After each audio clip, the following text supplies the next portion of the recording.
Hi, je vais vous présenter une recette. C'est un gâteau au coco à base de stevia.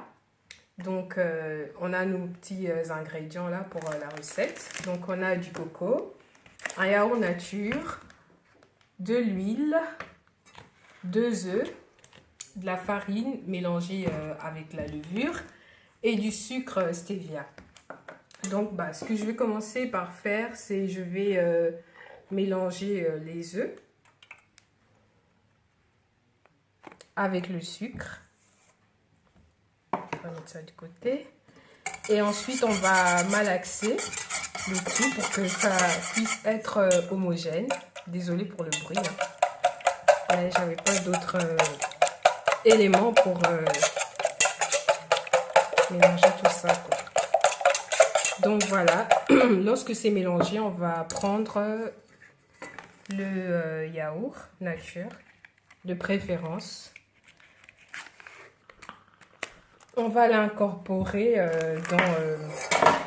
dans le moule, pardon. Voilà, hop, on n'a plus besoin, on s'en débarrasse. Puis on va malaxer, enfin fouetter, c'est pareil. Donc voilà, on fouette bien jusqu'à ce que ça soit homogène. Voilà, très bien. Ensuite, on va prendre de l'huile qu'on va rajouter. Voilà.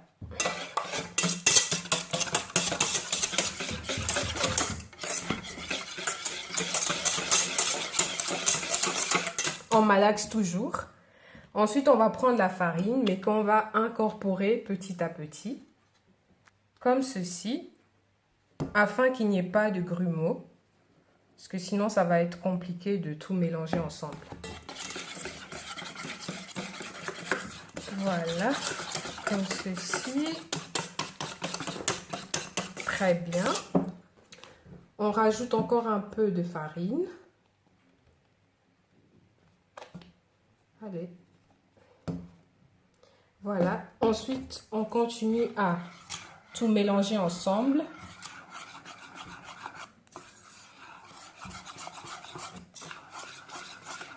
Comme ceci.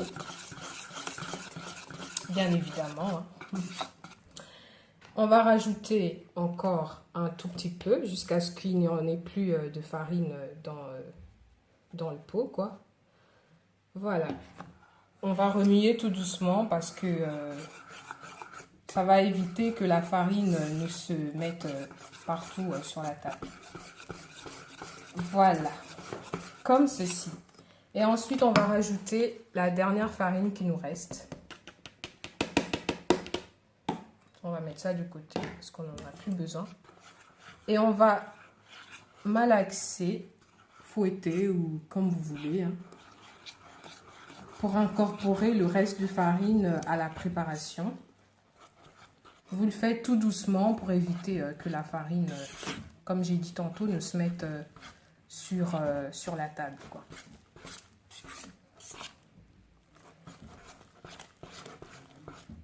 Voilà. Vous remuez bien.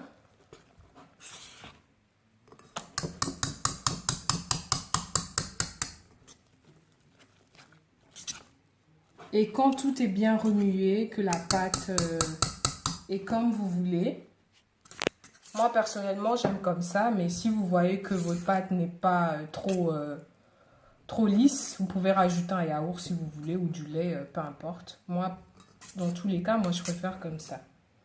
Et ensuite, on va rajouter le coco. Vous pouvez rajouter le coco une fois que vous avez mis la pâte dans le moule. C'est comme vous sentez en fait. Moi, je rajoute toujours le coco dans la préparation. Comme ça, voilà, ça se mélange une bonne fois et voilà. Voilà, vous fouettez bien. Vous retirez bien la pâte.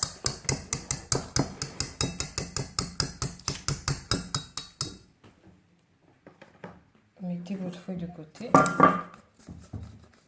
Et voilà, je vais mettre la pâte dans ce moule. Parce que je préfère la forme du moule comparée aux formes normales. Vous pouvez vous aider du fouet, pardon.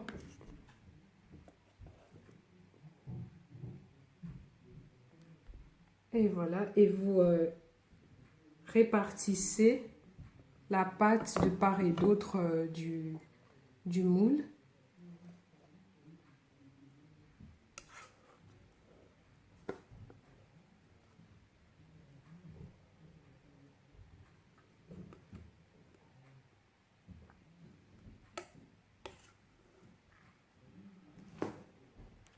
Voilà, vous pressez surtout pas pour pas en mettre partout, hein. Vous prenez votre temps afin que la préparation soit mise correctement dans le moule. Et voilà, comme ceci.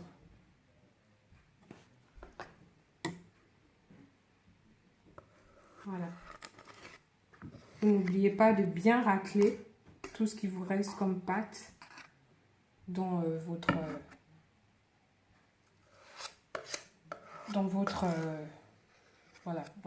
cul de poule. Vous l'appelez comme vous voulez, il n'y a pas de souci. Mais moi, je l'appelle comme ça. Donc, voilà. Vous en prélevez encore tout ce qui reste. Voilà, et ça, on va mettre de côté. Puis après, vous essayez de bien répartir la préparation dans le moule.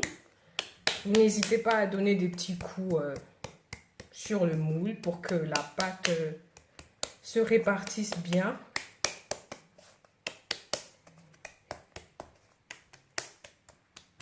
Et si vous voulez, vous pouvez toujours rajouter des petits copeaux de coco, noix de coco. La noix de coco, pour info, vous pouvez l'acheter partout, dans tous les supermarchés, normalement. Vous pouvez trouver ça. Et c'est pas cher. Et c'est très bon. Et voilà. Ensuite, je vais enfourner ma préparation pendant 30-40 minutes dans le four, sachant que mon four a déjà été préchauffé à 180 degrés, au préalable bien sûr. Et voilà, à tout de suite pour vous. Tout, il est prêt, il est moelleux à l'intérieur, il est croustillant à l'extérieur. Et j'ai rajouté un peu de coco pour la décoration. Et comme vous pouvez constater, étant donné que je suis gourmande, j'ai mangé un petit bout, bien sûr. Alors, ce que je vous propose, c'est si vous aimez bien ma chaîne, n'hésitez pas à commenter ou à mettre un pouce, à liker, voilà. Et à nous revoir pour des prochaines recettes, si ça vous dit bien. Pourquoi pas. Au revoir!